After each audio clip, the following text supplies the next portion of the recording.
So friends, हम ऑस्की discuss करेंगे instruments की। सो वी विल डिस्कस ऑस्की फॉर इंस्ट्रूमेंट्स। सो ये जो ऊपर वाले the twos, these two are, what are these two instruments are aspiration biopsy needle, aspiration biopsy needle. So these are aspiration biopsy needle, and this is trephine biopsy needle, trephine biopsy needle. So we have two types of biopsy needles. One is aspiration biopsy needle, another is trephine biopsy needle. So let's discuss their name. So this is your Sala's needle. Sala's needle. This is your Sala's needle. It is most commonly used. This is Sala's needle, and this is your Klima's needle. Klima Klima's needle. This is Klima's variety, and this is Sala's variety used for aspiration biopsy. And this is your Jamshidi needle. So this is your Jamshidi needle. So this is Sala's needle, this is Kalima's needle, and this is Jamshidi's needle. Jamshidi is used for trephine biopsy. Sala and Kalima is used for aspiration biopsy. So this thing is clear. So it is used for, these needles are used for bone marrow aspiration. Often it is loosely termed as tunnel puncture needle. So the bone marrow aspiration needle is also termed as sternal puncture needle, sternal puncture needle, sternal puncture needle. So we'll describe now the parts of this needle. So we will discuss the Sala's part of this needle. This is most commonly used.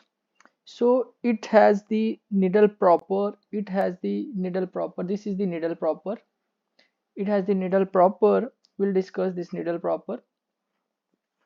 Needle proper, it is a stout wide bore needle. Length is 5 centimeter.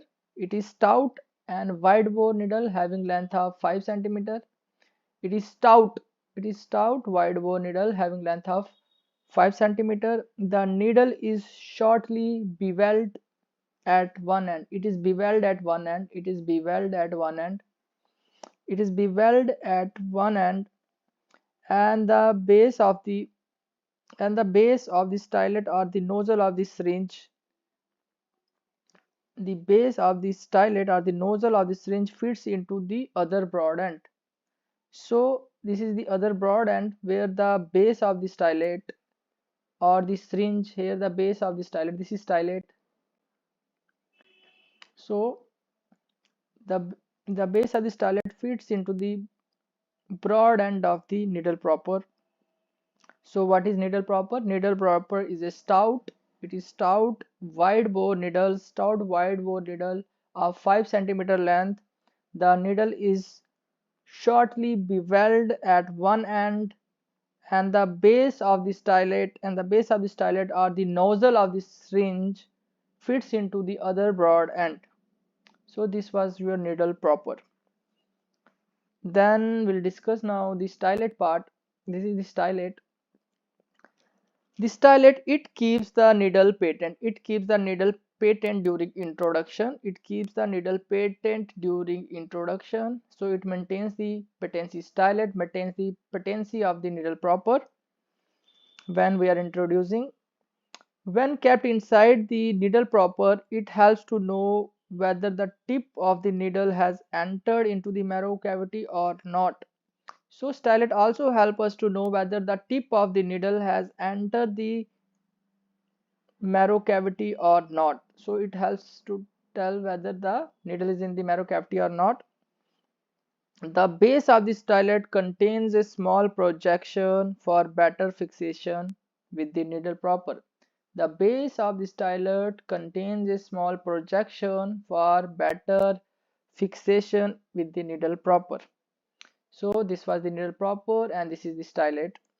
Now this is, what is this? This is adjustable guard. This is adjustable guard. So the adjustable screw guard prevents over penetration of the needle. So this prevents the over penetration of the needle. It prevents the over penetration of the needle The plane or the flat surface of the god should look down. The plane, this is the plane or the flat surface. This is the plane or the flat surface of the god should look down. The plane or the flat surface. No, this is the plane or the flat surface. It should look down to the chest wall of the patient. The plane or the flat surface should look down to the chest wall of the patient. So this was adjustable god.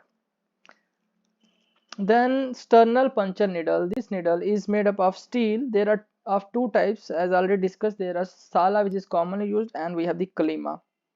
The two varieties differ in their design, especially in the type of the god. Kalima's variety contains an adjustable guard on the stem of the needle proper. So the Kalima needles contain an adjustable guard. Here is the adjustable guard which is present on the stem of the needle proper. The Kalima has an adjustable guard on the stem of the needle proper. The Kalima contains an adjustable guard on the stem of the needle proper. It has a central screw. It has a central screw not projected from this side like that of Sala's variety. It has a center screw that does not project from this side like that of Sala's variety. The needle is sterilized by immersing in concentrated Lysol solution. So how will you sterilize it? You will sterilize the needles by Lysol solution. Lysol solution is used for sterilization of these needles. So this was about brief description of these needles. Now we will discuss the sites of sternal puncture. What are the sites? Where do we do the sternal puncture? First of all, we will do on the body of the sternum. On body of the sternum, at second or third piece of the body on either side of the midline. At second and third piece of the sternum on either side of the midline. Then another site is the posterior iliac crest. Then upper part of the middle surface of the tibia. Then on tibia we will do upper and medial surface. Just below the tibial tuberosity we do the puncture. Then spinous process of the lumbar vertebra. These are rarely used. The lumbar vertebra spinous process rarely used. Then ribs are also rarely used. And any site of bone where it is being infiltrated. So any bone where it is being infiltrated by tumor. So these are the various sites. Lumbar vertebra and ribs are rarely used. Bone, any site can be used depending upon the infiltration by the tumor. Then the common site is the posterior iliac crest and the body of the sternum. So they can ask in children less than 2 years we use the tibia. We use the tibia for children below 2 years. For below 2 years we use the tibia as the site, and above 2 years we use the posterior iliac crest. And in adults all sites may be used for puncture. So how will you remember the sites for sternal puncture? You remember as sits. Sit down. Sits, it's just S means sternum, iliac crest I, T means tibia, and S means any site or spinous process of lumbar vertebra. This is sternum, this is iliac crest, this is tibia, this is spinous process of lumbar vertebra. So these are the sites you remember for the sternal puncture. Then the ideal sites for children I already discussed. These sites, which are the posterior iliac crest and the tibia, are the ideal sites, and especially in children, and as they contain sufficient marrow material, and also they are without any risk of injuring the great vessels. So this is about the sites of sternal puncture. Then we'll tell you this marrow aspiration from the posterior iliac crest is less painful and less hazardous. It is also preferred in elderly, especially if there is osteoporosis. Patient receiving sternal radiation, sternum may not yield marrow properly, and in repeated marrow aspirations. In obese person, sternum is the preferred site. Obese person, sternum is the preferred site. In obese, sternum is the preferred site. So I will again repeat, most aspiration from the posterior iliac crest is less painful and less hazardous. Less painful and less hazardous. It is also preferred in posterior iliac crest is also preferred in elderly, especially with osteoporotic individual. When the patient is receiving sternal irradiation, the sternum may not yield marrow well and in repeated marrow aspiration. Then what are the indication of bone marrow aspiration? Then this is very important question. What are the indication you will go for bone marrow aspiration? Indication of bone marrow aspiration. So what are the indication for bone marrow aspiration? In clinical practice, the commonly carried out for unexplained anemia, unexplained lymph hepatosplenomegaly, unexplained lymphadenopathy, and in pyrexia of unknown origin. So these four are the common causes: unexplained anemia, unexplained hepatosplenomegaly, unexplained lymphadenopathy, then pyrexia of unknown origin. Besides this, there are certain other causes like we do it in anemia, leukemia, pancytopenia, kala azar. We do it in anemia. What type of anemia? Hypoplastic anemia. Then we do it leukemia, then pancytopenia, then kala azar, multiple myeloma, hypersplenism. Then other causes miscellaneous like idiopathic thrombocytopenic purpura ITP or in staging of the lymphoma. So in anemia we do it, in leukemias we do it in pancytopenia, in kala azar, in multiple myeloma, in hypersplenism, and in miscellaneous causes like idiopathic thrombocytopenic purpura in the staging of lymphoma. So for anemia, we used it in hypoplastic anemia to look for the hypocellularity of the bone marrow. Also, we do it in megaloblastic anemia to look for the megaloblast. In megaloblastic anemia to look for the megaloblast, and in sideroblastic anemia to look for the sideroblast. And other unexplained anemia we do it. In anemia, either there is hypoplastic to look for the hypocellularity, in megaloblastic to look for the megaloblast, in sideroblastic to look for the ringed sideroblast inside the bone marrow. Then in leukemia, we want to confirm different leukemias.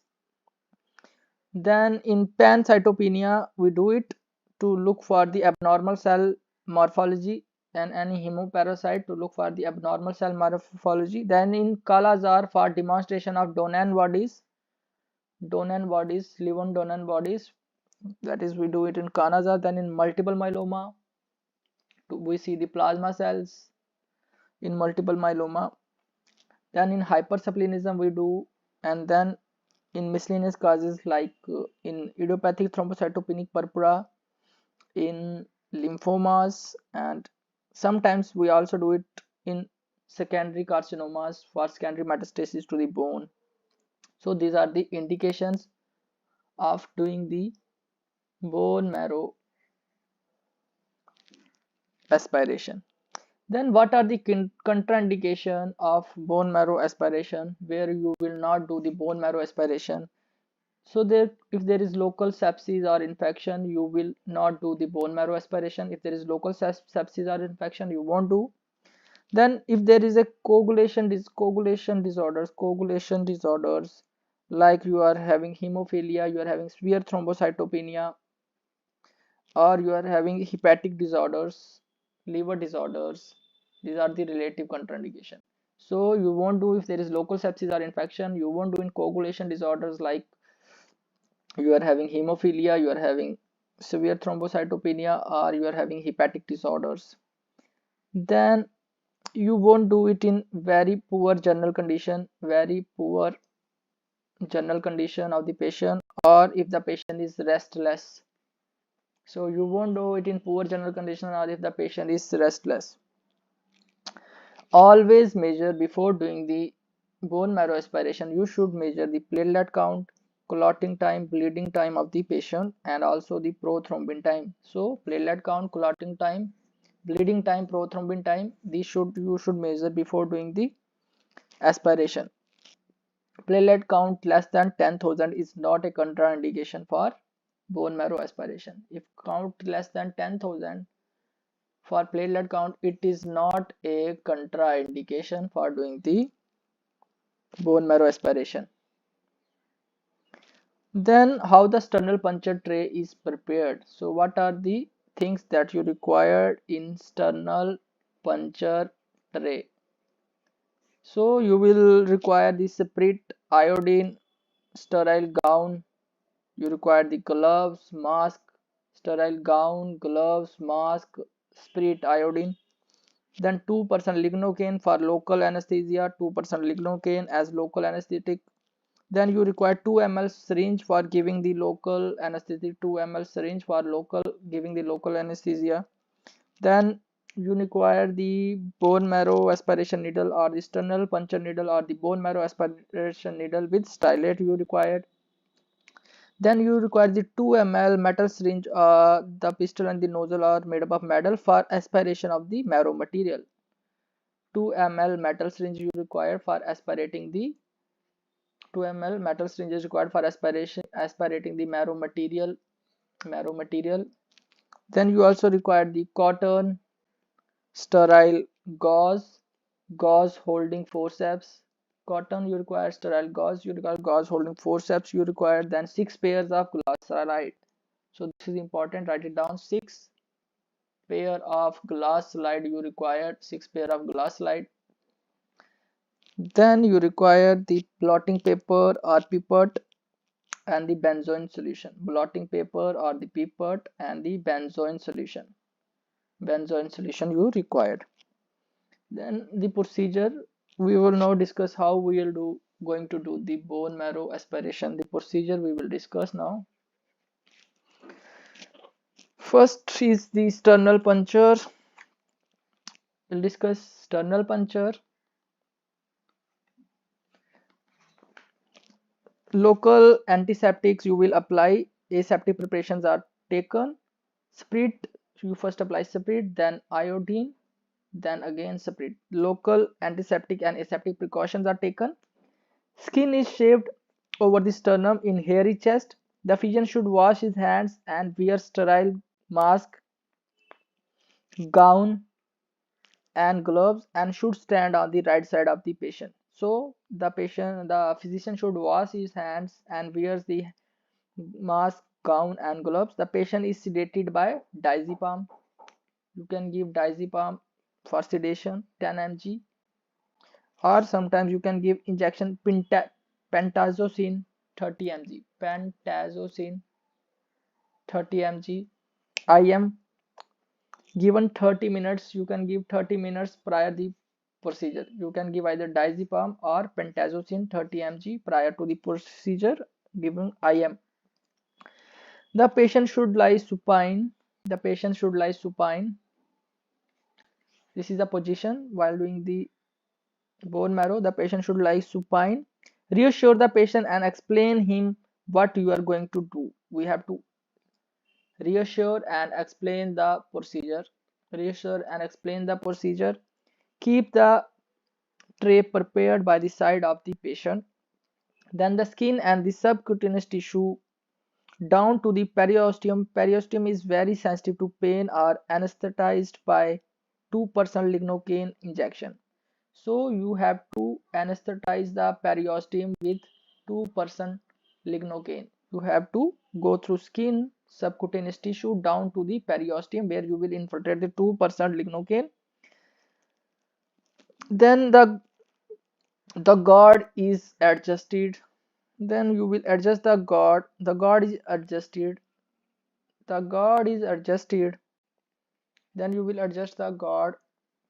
at a distance which is equal to the depth of the skin. So you will adjust the guard at a distance which is equal to the depth of the skin, subcutaneous tissue plus 0.5 centimeter extra length. This is the thickness of the cortex. This is the thickness of the cortex of the sternum. So the guard is adjusted which is equal to the guard is adjusted at a distance which should be equal to the depth of the skin and subcutaneous tissue, which is equal to the depth of the skin and the subcutaneous tissue plus 0.5 centimeter extra length. This is the thickness of the cortex. So you will adjust the guard in such a way at a distance which is equal to the depth of the skin and subcutaneous tissue and 0.5 centimeter extra length, which is equal to the thickness of the cortex of the sternum. The stylet is now, after adjusting the guard, the stylet is now put within the needle.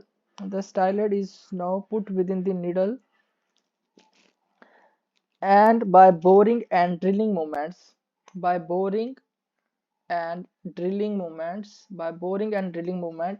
the needle is pushed down through the skin, vertically down through the skin. The needle is held at right angles to the bone till the medulla is reached. So you have to keep the needle at right angle. And it is pushed at right angle till the medulla is reached.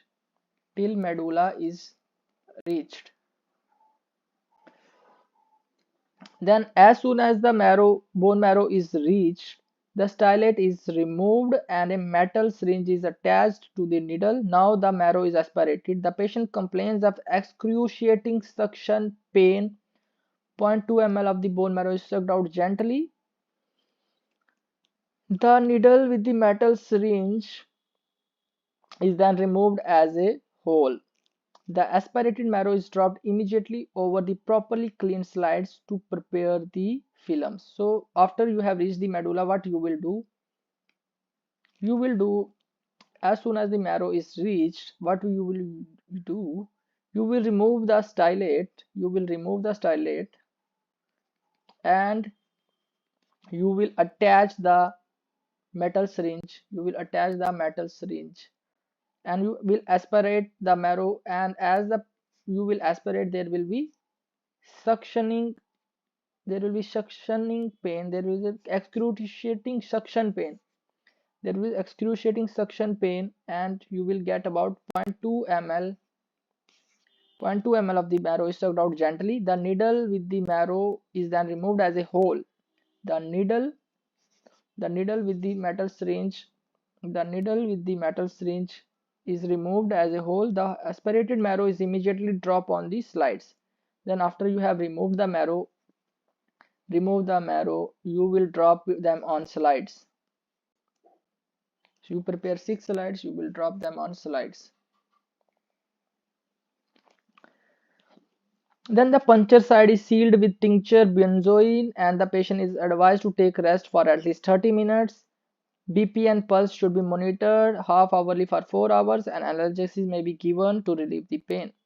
So after you have puncture is done, you have immediately prepared the slide and you will advise to take rest for 30 minutes. Monitor their BP pulse 4 hourly and give them analgesics. Then using 6 pair of glass slides are given in the tray. Remove the blood and the fluid part from the slide. You have to remove the blood and fluid part from the slide by tilting the slide or by means of blotting papers. Or by tilting the slide, you will remove the blood or the fluid, or you can also use the pipette to remove the fluid. So marrow is granular, are now prepared like blood films. So the marrow films are prepared like blood films. Marrow is granular, and you will prepare like blood films. The two slides containing the marrow matter material are opposed and slided over. The two slides containing the marrow material are opposed and slided over.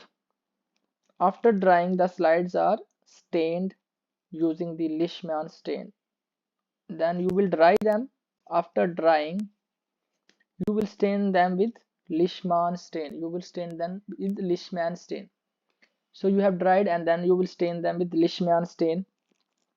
Aspiration of more than 0.2 ml of the material will unnecessarily dilute the marrow as blood comes out and reduce the concentration of the marrow cells. So if you take more than 0.2 ml, then it will unnecessarily dilute the marrow as blood comes out. The marrow will get diluted as blood will come out, so it is not necessary to remove more than 0.2 ml. If no marrow is obtained from a site, a different site may be chosen. If no marrow comes out, then you have to choose the different site. Then this was about this tunnel puncture. Then about the iliac crust puncture. Safest, the patient lies in prone position or a pillow placed beneath the pelvis. So it is safe and it is done in prone position, and a pillow is placed below the pelvis. And it is safest procedure. Then lumbar spinous process, easy procedure. Patient sits and or adopts lateral decubitus position. The needle is introduced perpendicular or a bit lateral to the midline. So the patient will sit and adopts lateral decubitus position, and the needle is introduced perpendicularly and bit lateral to the midline. Then how to recognize that marrow material is present on this slide? So this is the slide. How will you recognize that this is the marrow material? So you will say it will look more granular and the surface will be uneven. Uneven surface or granular surface will indicate that this is the marrow material. Then how do you sure that marrow cavity has reached? How do you know that marrow cavity you reach in the marrow cavity? How you will know that you have reached into the marrow cavity? Then you will say there is certain loss of resistance. The needle remains in vertical position without spot.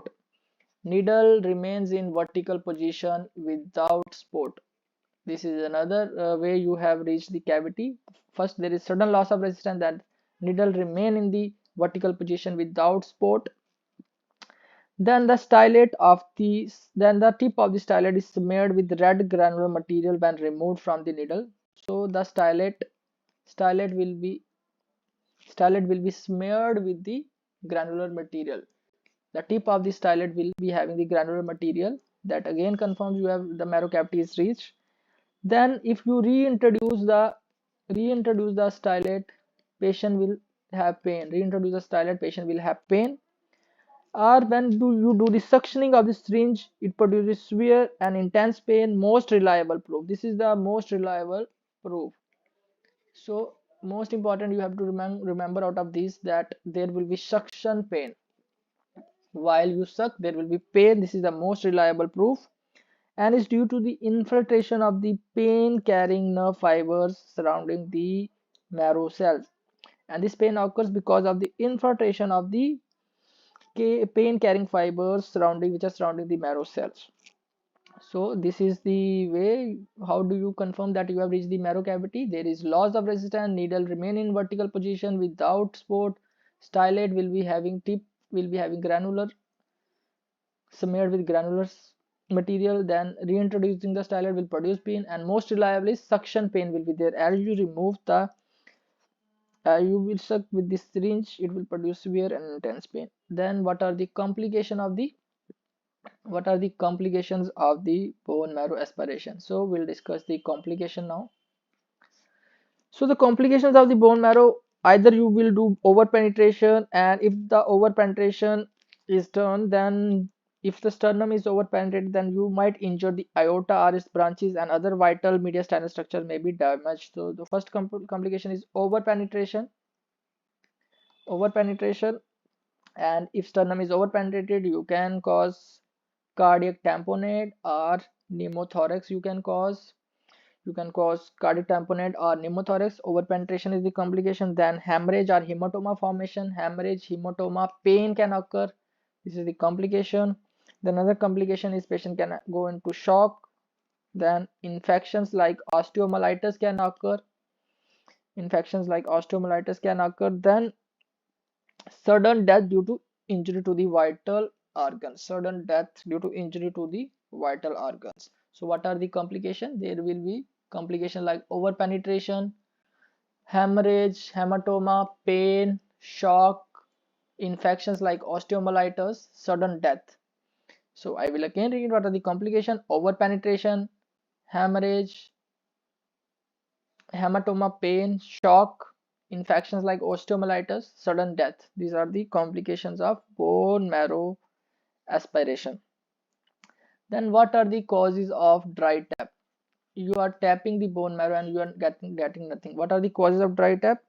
You will say either there is a faulty technique, then that's why you are getting dry tap, or there will be myelosclerosis or myelofibrosis. In myelosclerosis or myelofibrosis, the marrow is being replaced by fibrous tissue. Then if there is a marrow-aplasia or hypoplasia, marrow-aplasia or marrow-hypoplasia, here the marrow is replaced by fat. In myelofibrosis, myelosclerosis, here it is being replaced by fibrous tissue.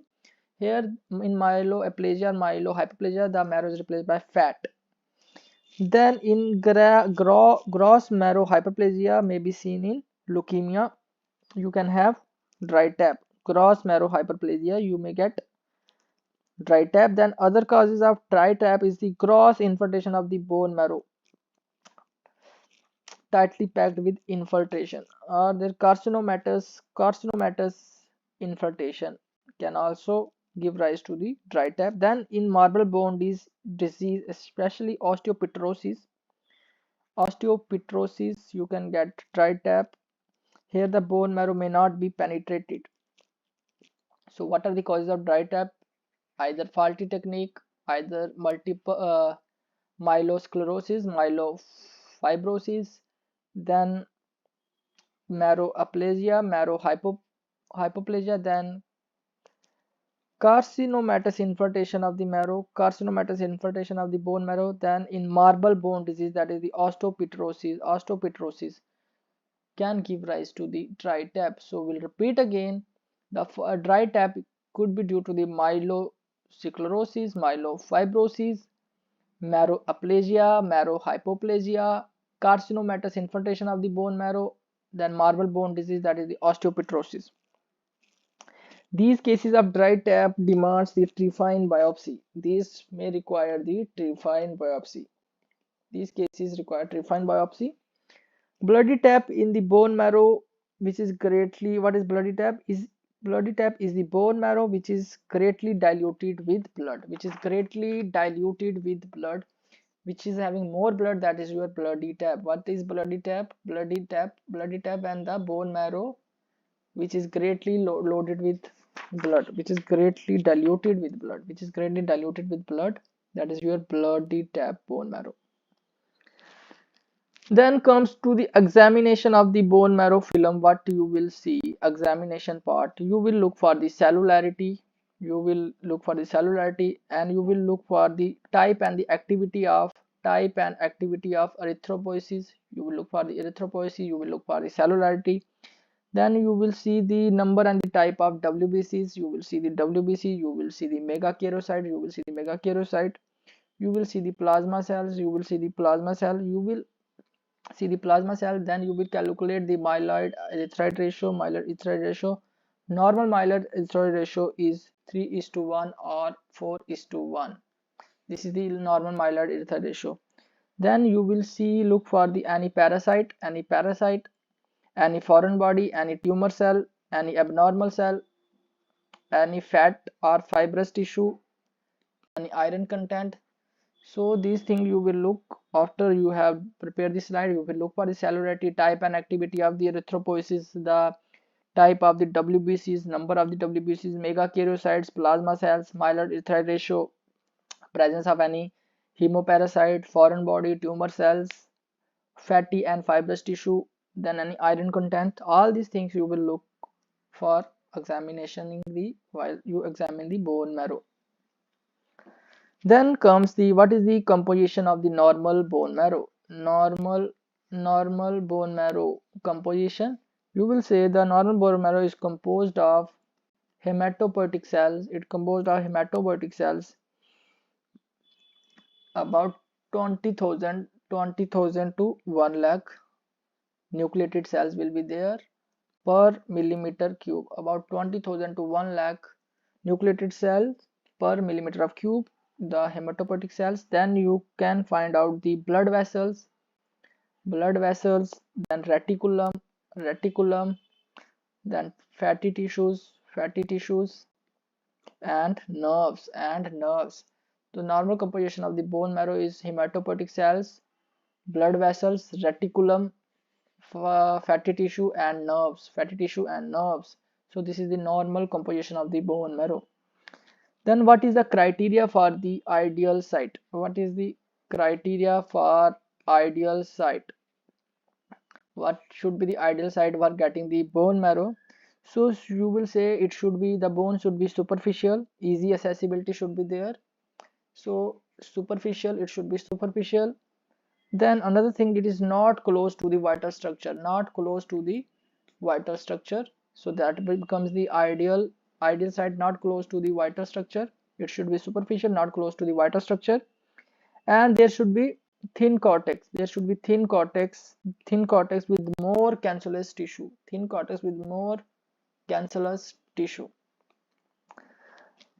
Okay, then this is the ideal site. It should be superficial, not close to the vital structure, thin cortex with more cancellous tissue. Then trephine biopsy needle is used when aspiration of bone marrow is unsuccessful. When you are going to do the trephine biopsy, what are the indication of Jamshidi trephine biopsy? We will go for trephine biopsy is aspiration is unsuccessful. If aspiration is unsuccessful or it is unhelpful, or in the diagnosis and assessment of osteomalacia, and in hyperparathyroid bone disease. In this case, we use the Jamshidi Swain biopsy needle, which has a distal cutting edge. The posterior iliac crust is preferred for performing the trephine biopsy. So which side is better for performing the trephine biopsy? Is the posterior iliac crust.